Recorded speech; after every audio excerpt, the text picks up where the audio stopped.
I see. On with us now is the U.S. Senator Cindy Hyde-Smith. Good morning, ma'am. How are you? And very Merry Christmas and Happy New Year to you and your family. Everything okay? It is, Paul. We had a great Christmas, and I sure, enjoyed being in Mississippi, meeting with constituents. It was great just to be home and, getting ready to go back and endure what we have to endure. Is it getting worse now as far as coming back? Because you guys put a lot of frequent flyer miles in. What's the status of flying now? Is it still a little bit better, or is it just getting, because of the Omicron, a little bit worse? Returning back to some of the initial days. It's been okay. Of course, we've had a lot of cases in the last 10 days, and we were home last week, so it may be a little different when we try to go back Monday. But we've just, the holiday travel picked up a little bit, but right now, there's not a big difference. There are so many different things to talk about, and I want to cover some of the other ones, but this is probably, Senator, one of the most worrisome to the people of Mississippi and nationwide. Here is an audio soundbite as far as the filibuster is concerned. You know, many of your supporters believe in order to protect democracy in this country, you've got to protect voters' rights. Yes. As we near the end of year one, nothing's been done. It's been blocked by the filibuster. Are you prepared to support fundamental changes in the Senate rules to get this done? Yes. What does that mean? That means whatever it takes. Change the Senate rules to accommodate major pieces of legislation without requiring 60 votes. So you support a carve-out of the filibuster for voting rights? The only thing standing between getting voting rights legislation passed and not getting passed is the filibuster. I support making an exception on voting rights for the filibuster. This is scary. Your thoughts on this one? Senator Cindy Hyde-Smith, go ahead. Well, it is very scary. The first time I ever sat down in the Oval Office with former President Donald J. Trump, Brad White was sitting there with me, my chief of staff at that time, and we talked about the filibuster then. And I said, this is a two-edged sword. If we do it, they're going to do it. We need to keep the institution intact. We need to keep the filibuster intact. And then to see the president sitting there saying that, he wants to blow up the filibuster, but it's for so many reasons, Paul. It is to pack the Supreme Court. It is to give D.C. a statehood. It is to federalize the elections. It's to codify Roe versus Wade, amnesty for illegals. I mean, there's so many things out there pushing their cancel culture agenda that they want to do it for. And thank God for Joe Manchin right now. Yes, even more now than ever before. But here's what really worries a lot of people is because they always wanted to do this, but now they're almost in a situation of it's do or die. Because you start looking at the polling, and every day you think it can't sink anymore, and it does. And they're losing all of those demos that they need. They've lost young people. My God, they're losing Hispanic Americans at a rate we've never seen before. The young African Americans they're losing, they're disenchanted with it. The only people they have is that hardcore base of liberals and maybe some older African Americans. But, I mean, you start looking at the polling numbers, and I think in the war rooms in Washington, D.C. and at the DNC, it's like, if we don't do this, our party's gone. So that scares me. Your thoughts on this? Well, they are definitely in the position of desperation. And the last thing we need is the federal government handling our elections. That is just a great concern there. Anybody that's been around at all knows that is not what we need. But, I would love to just sit around in the war room. I have not been to the White House since President Biden has been in there. I have not even been invited to the White House and don't expect to be. But, to come up with these ideas, the Green New Deal, I would love to sit around and just listen to who came up with the infrastructure and then throwing in human infrastructure. There's no such thing as human infrastructure. Yeah. And you just think in their desperation, they're doing as many things as they can. And here we are, a 50-50 Senate. I mean, we are not totally toothless on this thing. And they know that is the only way that they can accomplish this radical agenda. I did not serve with Joe Biden. Therefore, I don't know Joe Biden. I did serve with Kamala Harris. And, to think these two are running the show and how extremely radical they're being. Joe Biden, from what my colleagues tell me, was never a moderate anyway, but he's never off the charts like this. He's being driven, he's being motivated by other people that he is listening to, and it just amazes me. Americans aren't stupid. They know that they are so much worse off right now than they were under the prosperity of the former administration. I mean, the price of gas and the things that on day one, canceling the pipeline, it is just over and over, one debacle after the other. Afghanistan, the border. And they have to look back and say, how did we get it so wrong for 10 months? And so they are truly, losing their everything they have, their edge of the Democratic Party, and that was proven in the Virginia governor's race. And I'm looking forward to the 2022 elections, I assure you. Yeah, I think he made a lot of people mad when he was asked the question about Afghanistan, and he basically said, what happened was, in so many words, inevitable. Afghanistan. Well, I've been against that war in Afghanistan from the very beginning. Now, how do everybody says you could have gotten out without anybody being hurt. No one's come up with a way to ever indicate to me how that happens. It is amazing that he has the audacity.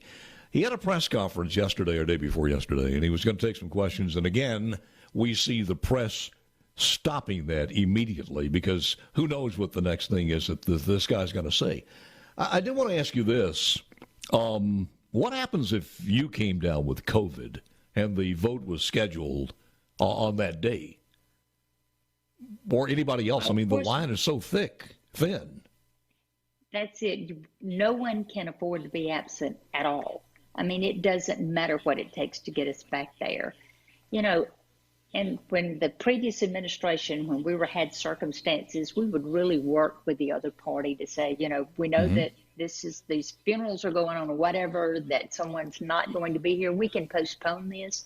I'm not so sure they would work with us on that because Chuck Schumer runs the Senate, and he's doing a very poor job of it. He's never had to do that before, and it has just amazed me, just the procedures that he can't get right, and that, we're staying there on, extra days because the man cannot run the Senate. So I'm not sure they would work with us on it. I would hope that they would, but I don't expect that. That's a little scary. When you guys go back, you said Monday, what's going to be the first topic? Do you know what the agenda is? Well, of course, the Build Back Better that they call it, the Build Back Broke. Obviously, that is what we will be dealing with. And, CBO, we got the letter from them. We're talking $5 trillion in spending, $3 trillion added to the national debt, nothing like the numbers that was coming out of the White House when they were trying to convince us to vote for that. It started out $3.5 trillion. The House passed to $2.2. That is insane. Their tax and spending spree is putting Americans underwater. It is amazing. I get so worked up over this that, they think this is a logical thing to do. And when you look at the bill, they throw the big numbers out and, for health care, for child welfare, for these things, there's $2.5 billion in there for, the most ridiculous things like tree equality. What is tree equality? Literally, tree equality. Right. $2.5 billion. I haven't seen that one, but let's take a quick break and we'll be back. And I'll ask you about this question on a statement from Joe Biden. We have passed more major legislation than anybody in their first year ever. And I haven't given up on this. I haven't given up on it. Talking about the BB bill, we'll talk more with U.S. Senator Cindy Hyde-Smith. Coming up right after a quick shopping break. Coming up next. Back live with U.S. Senator Cindy Hyde-Smith. You know, and again, I play this real quick, and I don't want to spend a lot of time. I want to ask you about the Yazoo pumps. But again, this statement to me is almost like the president coming out, holding a press conference and saying, you know what, guys, gas prices are at an all-time low. You should thank me. But here's the statement. We have passed more major legislation than anybody in their first year ever. And I haven't given up on this. I haven't given up on it. He's talking about the BBB, but what major legislation more than any other president in the history of this country in the first year? I'm trying to figure it out. Can you answer that? That's absolutely delusional. It really is. You know, my question that comes to my mind all the time, Paul, is what did you think would happen? You know, when you're talking about these gas prices that affects all Americans, when you shut down the pipeline, what did you think would happen, President Biden? And here he's scrambling, trying to, you know, go to these ridiculous measures to say we're going to improve this situation that was self-inflicted, that he created. When you continue to open up the border, change all the policies that were working, what did you think would happen? You know, the drugs are flooding in. These sex trafficking is higher than it's ever been. What did you think would happen when you did that? And that's just the thing that is so frustrating. And going to the Yazoo pumps, you know, this is something, as you well know, I've worked on so hard since I've been there. And we made so many strides. We got everything done, signed off on under the under the Trump administration. The Biden administration comes in and things start changing.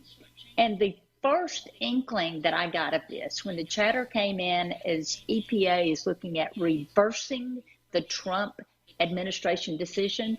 I got in the car. I told my staff, you get the car ready. I am sitting in Washington, D.C. EPA is in Washington, D.C., and it's a really nice, fancy 2 buildings side by side. I said, you drive me down there. I went in the building.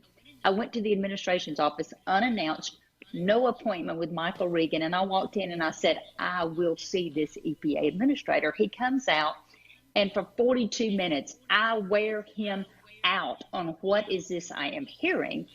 And he was at a loss. He did not know what to say to me other than, Cindy, we got a FOIA request, Freedom of Information Act. We get those every day, but he kept looking at me across the table.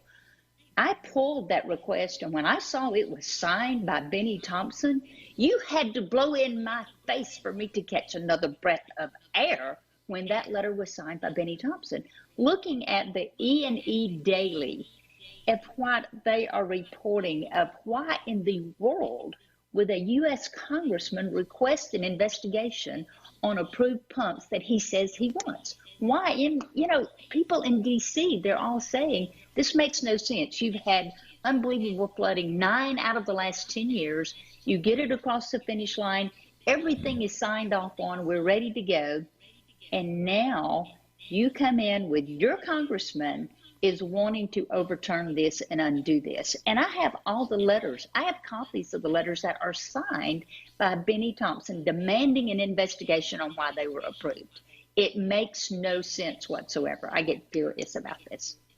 Well, why do you think it is? I mean, what would the answer be? Because my understanding is more African Americans along that area, as far as households, will be affected than Caucasian Americans. It couldn't be racism. Is it to the point where most people think this, and I don't know if it's true or not, but most people think this, that some of the Sierra Club, the environmental groups, probably made a hell of a donations to his campaign chest? Well, I mean, it is so political. Is there any other reason he would do this? The hatred for the Trump administration, and that it was done during that time, and that, I was such a vital part, active part of that. And that is the only thing I can think of. On November the 14th, Michael Regan, administrator for the EPA, came to Vicksburg, Mississippi on a Sunday. That's the only time he could come, and I was demanding that he comes. Roger Wicker drove from Tupelo, returned to Tupelo that night. I got there at the headquarters of the Corps of Engineers on November the 14th at 2 o'clock. I stayed until 8:45. We were 25 minutes from Congressman Benny Thompson's house. He would not come. a cabinet member, 25 minutes from my house, and I get invited repeatedly, and me not showing up. I cannot imagine the people not holding me accountable for that. And, we knew then that the attempt was going to be made to be reversed. It makes no sense. And I talked to an elderly man. He said, my grandchildren are wading through the same floodwater and mud to get to the school bus that I waded through to get to the school bus. It is insane. 30 seconds. I wish we had more time. Cindy Hyde-Smith, thank you, ma'am. Safe travels and Merry Christmas and Happy Holidays to you and the family. Thank you. Well, Happy New Year to you. I hope the leg is healing wonderful and that you're getting better, but we are certainly looking for a better 2022. You got it. Thank you, ma'am. Appreciate it.